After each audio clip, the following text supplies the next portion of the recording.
સર્વસ્વ કર દે અર્પણ જય હો गिरिराज की शरण विश्वास अटल रखना गिरिराज की शरण में विश्वास अटल रखना गिरिराज की शरण में। माफ करजो, पहलू नाम છે ભગવાનનું। વાસ્તવમાં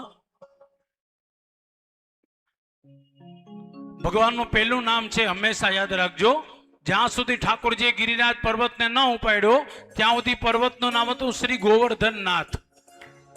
આખું નામ હતું શ્રી ગોવર્ધનનાથજી, જ્યાં સુધી પર્વત નહોતો ઉપાડ્યો ત્યાં સુધી।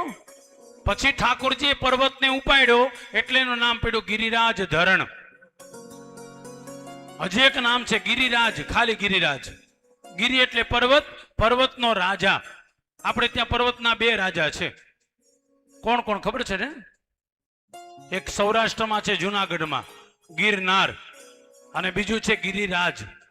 આ પર્વતના બે રાજા છે।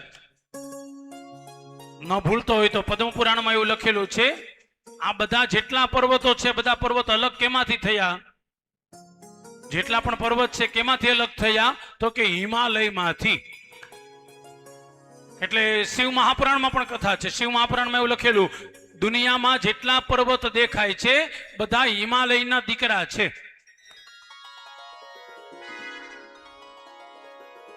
આ ઉપાધિન પાછી આ જેટલા પણ પર્વતો દેખાય છે બધા જ પર્વતો હિમાલયના દીકરા છે। શિવ મહાપુરાણમાં એવું લખેલું, દેવી ભાગવતમાં પણ લખેલું છે, હિમાલય અને એની પત્ની મેના દેવીએ બંને તપ કર્યું હતું। માં જગદંબાનું તપ કર્યું અને માં જગદંબાએ આશીર્વાદ આપ્યા હતા, તમારે ત્યાં 100 દીકરા થશે। એ 100 દીકરા બીજા કઈ નહીં, આ બધા પર્વતો, આ જેટલા પર્વતો દેખાય એ બધા હિમાલયના સંતાન છે।